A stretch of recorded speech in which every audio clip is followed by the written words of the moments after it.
Hey guys, it's Miller here, and welcome to another episode of the King Collective. Today I'm joined with a man who has been very influential on my journey. He's a marketer, entrepreneur, a single dad, and brings a very unique flavor to the space, I think. It really does. It's refreshing, and I really connect with it. So welcome, Billy Jean. Thank you. Thank you for having me. And first of all, as I was just telling you offline, but I want to say it online, this is a really dope podcast concept where it's like no man, if you're like, you ask men, hey, what kind of podcast do you want? Nobody's saying, I want one for being a single dad. You know why? Because no man's brave enough to say it. You know what I mean? So like now watch this. What does every man need? This one. You know what I mean? What do we, so that's pretty cool. So, and everyone listening, I commend everybody listening, because that's the first step to even just being open to getting better. That's the one thing. And I say we typically struggle with, and I know I do. I can't speak for everyone, but I do. Yeah, no, bloody oath. Absolutely. It's very true. So mate, just from, hearing your story and hearing things that, you've been through, you've kind of been through the, grew up, born and raised in San Diego, and I guess you've seen, very dichotomous a lifestyle. You grew up with a massive family who were maybe a little bit underprivileged, but then you also went to, like a high-end, like prep college and stuff, and with quote unquote rich kids, like how much of your life experiences have really kind of shaped the man that you are today? I think all of them, like everyone else's. I just don't think anybody, you have to really stop and evaluate and think about how much it's impacting you. But I mean, I have the word perspective tattooed on my wrist. I don't know if we're recording video here, but it's a major thing, man. Like, my parents both grew up on welfare. I don't know if they would ever classify themselves as underprivileged. It's just a weird wording, but like, nonetheless, like when I was born, I got to really see like a lot of our family, lived in the hood, and we had like a little small apartment, like, and then I got blessed enough where my dad's career was doing really well. My mom, they both worked really hard, and put me in a position where, yes, I was going to private Catholic school, in middle school, high school, elementary school, and college. And so, especially at college at the University of Spoiled Daughters, the University of San Diego, it was like, dude, it was just crazy. You just see some of the wealthiest individuals in the world there. And when you just see how different people are growing up, it's like, it's hard to articulate how different the experience is. And how different the mindset is. It's just a different game. For sure. And I guess, was that a struggle with you being able to connect or relate to those people because of the difference in mindset? I got a strength because I've been able to connect on both sides. I think some people maybe in a situation feel like both worlds is kind of foreign. To me, it's just what I knew, period. And so I think it shows a lot in the way I show up in entrepreneurship today, is because I understand a lot about business, right? And I have a lot of experience and resources and connections, but the way I communicate my message will always be with the person who doesn't have access to all the good shit. And that's going to always be my core, because that's how I relate to, right?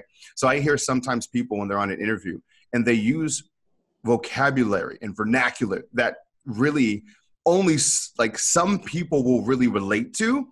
And I'm like, yeah, that's cool. But when people come at me and say I curse and I can't listen to you because I curse, it's because I know there's so many people who curse a shitload that feel like no one's successful they can relate to. So I make sure I hold on to that. Like, yo, I am who I am.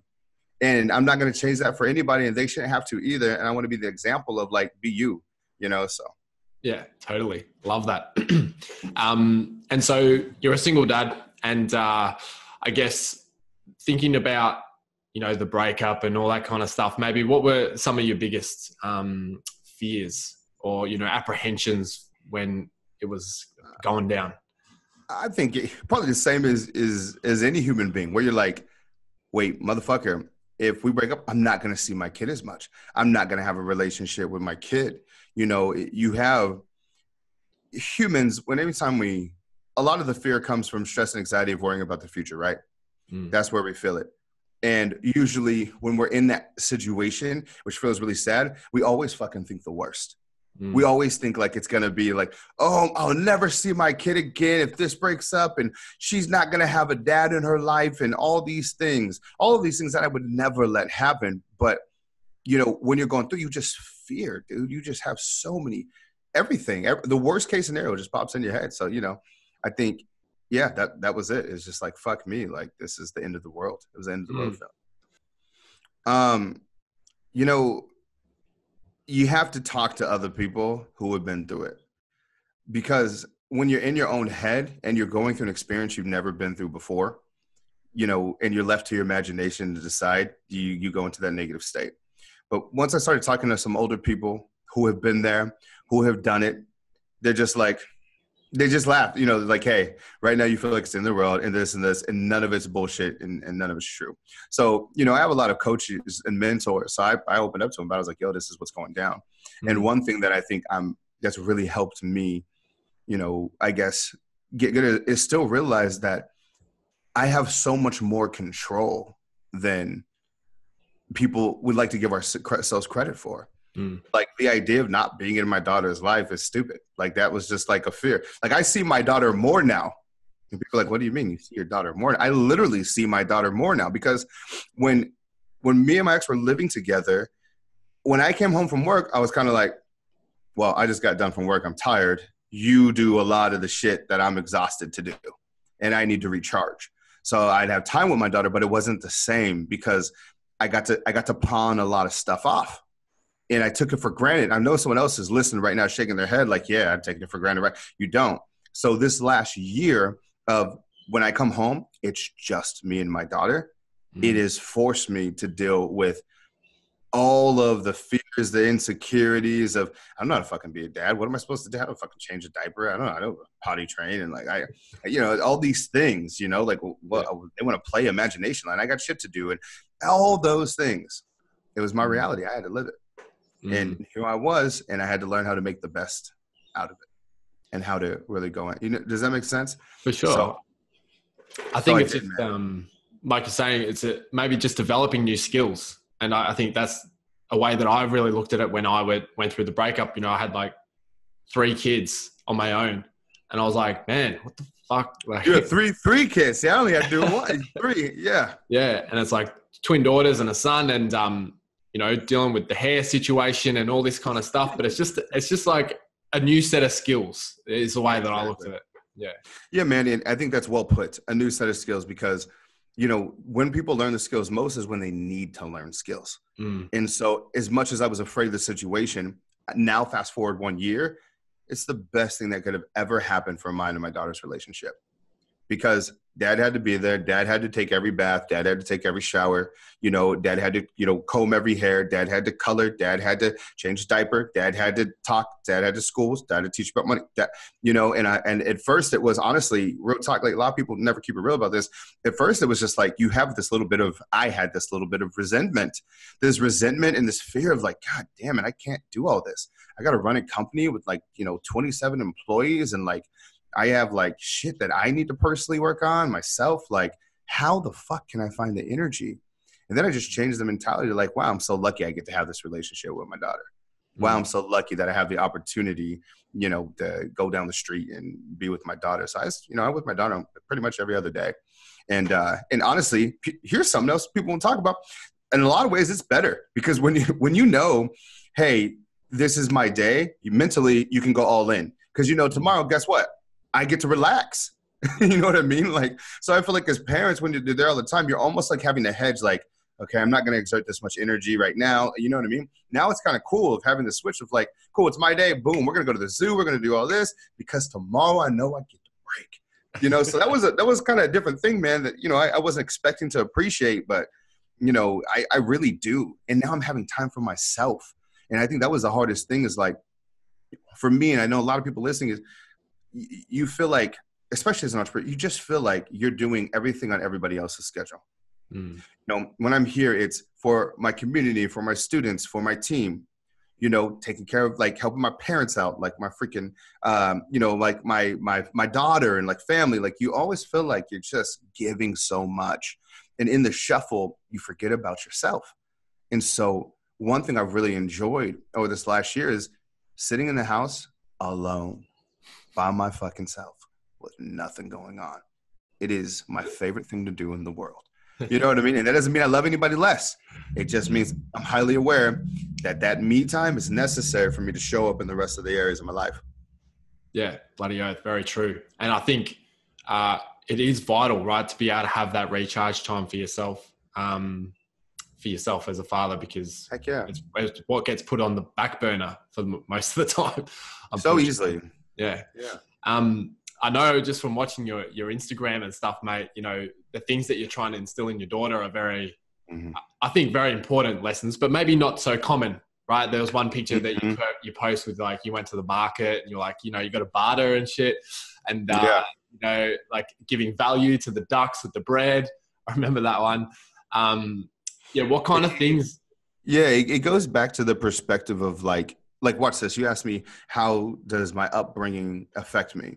It's very much so in a dad, because I think about, like, I'll never forget, like, I showed up in a finance class in like junior year of college, University of San Diego. And the teacher asked something along the lines of like, hey, how many people here are invested into like the market or something like that, referring to the stock market. And like all these kids raised their hand. I just fucking left because it was just like the most intimidating thing. I'm like, no one talks about the stock market in my shit, yo. You know what I mean? Like, no one has ever mentioned that ever in my life. Like, you know what I mean? Like, that was a weird thing, and I got really intimidated. You know, back then I was just like, oh, I'm so cool, I'm not gonna learn this crap. But really, it was just fear, you know, taking over. But anyways, as I've met more extremely successful people, and I'm learning more about them, and I watch how they interact with their kids. You know, the kids don't realize it, but the basic premises and messages that they're learning are so insanely different. And that's the, you know, a lot of people talk about privilege. You heard that term, you know, people talk about like people being raised with privilege. And if I had to like change the delivery of that, of privilege, as opposed to like, people think that they created their own mindset. And you come to a point in life where you take control and you become aware of these things and you can do more to it. But a lot of the ways that most people are operating is how we were programmed at a young age. And if the average of the 5 people that you're hanging out with is a store clerk, you know, a manager, someone working a 9 to 5, maybe you have like a cousin who's like a lawyer or something, but that's not your life, you know, middle class. Those people think like, you know, hey, my life is normal. I have never had a handout. But they haven't thought about the other extreme. What if your average of 5 was one person was in prison, this person was murdered, this person was, you know, prostitution, this person was drugs. Hold on now. Look at those averages. That's not this person being lazy. That's not this is this person doing exactly what this person's doing. You just doing what everybody else around you is doing. To me, the person who's in the middle, who doesn't have those things, but doesn't have the extremely wealthy, them not being extremely successful is just as bad as the other person following into the trap of like whatever else is around them. And so like, I don't know, it was just this interesting. So nonetheless, going back to why I do things with my daughter like this, because I've noticed that like, you know, these people who have more experience to the world, they're equipping their kids with this. And that's the privilege of education, of real world education, the privilege of being able to travel. Like, I'll never forget in 6th grade, and all these things are hindsight. I didn't know these things when they were happening.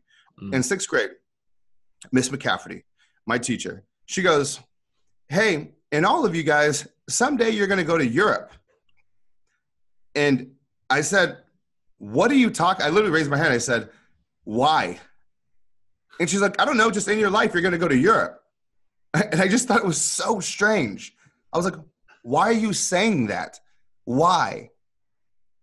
No one talks like that where we can't, that's not a normal thing because no one had the money to travel. You know, you're not just like studying abroad. Nobody went to college. What do you mean go to Europe? But for her, it was so normal. Yeah, you go to college, you go travel. Yeah, you do this and da-da-da. Like that's the privilege thing. It's like not even, and again, I don't like the word, right? But like I hope people are realizing that that's not normal conversation to some people. And so I want all of these things to be normal to my daughter. I want business to be second nature to her, regardless if she likes it or not, because I know it's the language of money. And if she wants more choices, which she's obviously going to want, she's got to learn these skills. So I'm programming into them early. Even in my house, I don't let her say can't. You can't say can't. So she says, can I? Said, what? And she says, how can I? You have to replace can't with how can I every single time. It's a real thing. Every single time she says it. I can't reach, Daddy. Nope. What'd you say? How can I reach it, Daddy? And that's a good question. How can you reach it? Well, I can get the chair. Oh, okay. See, little programming like that. Like she's learning to problem solve. Maybe this averages the people were being like, hey, you can't do this. You can't do this. You start to believe it when you hear it so much. And that's the thing for my daughter is like, I want her to have all of those advantages that a lot of people don't. Yeah, I love that. It's massive. It's massive, mate. And I know because your dad, you mentioned he was a car salesman. I think, was he doing some shit like that with you as well? He did. Because that was his skill set, is sales. And so like every time I wanted to go out, it was like, Dad, can I go to this party? Can I go meet up with these friends? He just say no on purpose. No, Daddy, come on, man. Why? Well, because he'd make me just sell him over and over. And I got so annoyed. But now sales is my greatest strength. You know what I mean? Like, and I've realized like, again, a lot of this is me working hard and practicing at it. A lot of it is I got lucky. I got lucky to have the dual perspective.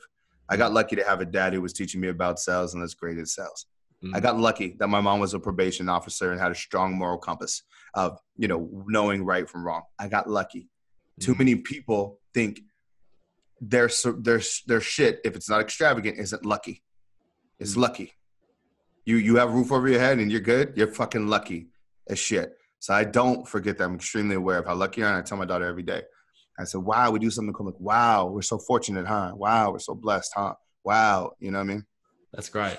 That's great. And I think, something that it really highlights to me is, just the importance of you being a leader for your kids, and being able to stand up and actually live as an example, not just, I'm going to sacrifice everything within me so that I can give it to you. Right. It's like, I lead this, I live this because it's like not one set of rules for you and a different set of rules for them, Yeah, no, dude, I agree with what you're saying. And what's the expression? Like your daughter's going to grow up and date you. Yeah. So like, that one sticks with me. And I just look at like, yo, what does that really mean? And if she was dating, would I let her date me? And there's a lot of aspects of me, I'd be like, no. And there's a lot that are. And then you go, well, that's stupid. You should change that. And I said, yeah, okay, let me work on that. And realize it's not going to be an overnight thing, So I think that's massive. And this goes into just like coaching, mentoring, counseling, whatever you need. Like, find the people who have the result that you want, So like, for example, where I grew up, like when you messed up or something, like people tell you directly, like, what, you fucked up, da-da-da-da-da. I heard a lot of cursing, like cursing was a thing. And this is such an interesting dynamic because, hearing so much cursing, I believe it's given me thick skin. And when you see like violence and shit, like it gives you thick skin. And I look at that as a blessing. I'm lucky I got exposed to that because then when shit happens, it's really hard to face me. And then I meet some friends who grew up with like that perfect upbringing and they get rattled by the fucking dumbest shit. And it frustrates me beyond belief. Like, oh my God, I lost my watch. Or like, oh my God, you need bigger fucking problems, bro. Because like you're about this. But there's a double-edged sword because then there's other things about that other side where they're like, I would never tolerate anyone cursing at me. And I'm like, wow, that's interesting. You see both sides. So one is like, sure, cool, thick skin because you got that. And the other side's like, wait a second, you're right. That shouldn't even be a standard. So I find myself with my daughter, never curse at her because I don't want that. You know what I mean? And I do worry about on the other side of like, God, she's going to be so fucking softy. Like, you know what I mean? Like, she's going to be so soft. Damn it. Like, because, you know what I mean? Because she is like, so I'm trying to identify the ways to like, how do I get her these other experiences? Not to a fault, but to also to where she understands. I don't want her to have this, like, and this sounds horrible, but like, I don't want her, like, the people in her life to be like, so like supposedly well put together that she really starts to look down on the other side because she just got fucking lucky. I want her to have so much empathy on both sides. I really want, like, I think my greatest gift is because of that dual perspective that I got, getting to play on both sides. And I just hope my daughter has the same thing and I can instill that into her. You know what I mean? So it's hard. It's a challenge. I don't know the answer to that. It is, mate. It is. And, like, it's a double-edged, like, it's the yin and the yang, right? It's like your experiences lead to potentially the greatest attributes in you, but you have to go through the shit to get there. Exactly. Like, it's unavoidable. And, you want to be able to, I guess, raise your kids to be well-rounded and, be experienced.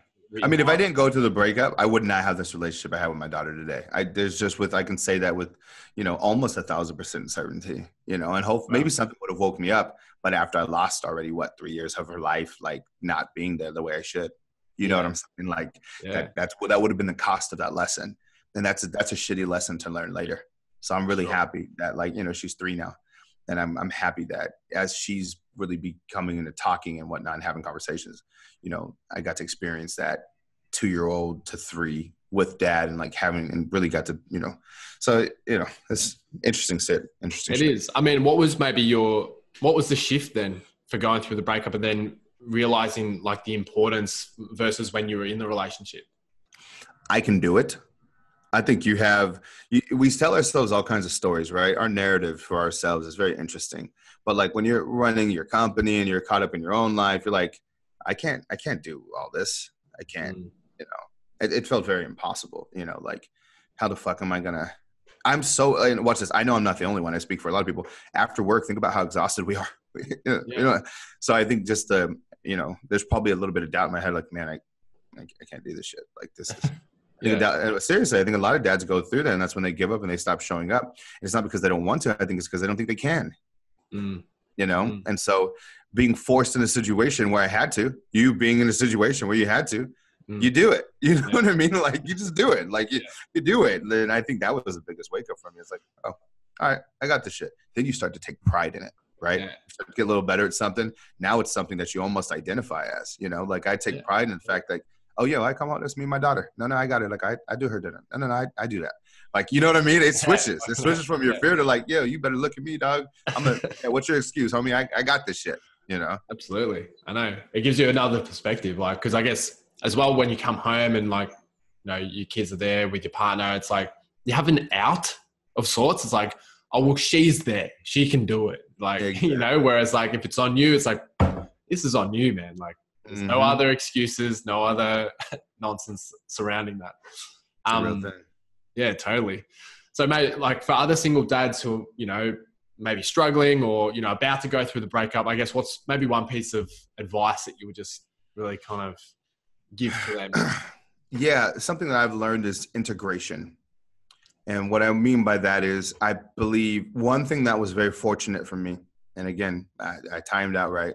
When my daughter was on the way, financially, I was in a spot where I could really take care of myself. But I'm aware that most people, that's not the case. Financial is actually their number one worry and stress of how am I financially going to do this? And then they believe they have to go either or. Well, I need to work, so I can't be there for my kid. And that's what we decide on. So we create a narrative for our lives of, well, I'm not going to be in my parents' life because I got to work. I have to work. I can't be there, And now it's a validated by society excuse to not show up. And that's why I said the lesson is integration. How can you bring them together in your stuff? So, for example, my daughter's in my office all of the time. She's here. And she's sometimes we're playing here, but sometimes she's in a meeting with dad. That's it. Tell a customer, yeah, I got my daughter today, so you might hear in the background. Yeah. And watch this. Most people are like, oh, you can't say that to a customer. Most are like, oh, shit, I got 3 kids too. You're fine. You know what I mean? Like, and they relate more. So integration. So it's, creativity is probably the number one thing that stops us all in our personal and professional life is a lack of creativity. Ask yourself, how can I? Not can you or can't you? How can I make this work? So, okay, cool. You're going to come to work with me. I think next week I got a speaking gig. It's like, all right, I got my daughter. So cool. I got daughters too. She can play with her. All right, cool. We going.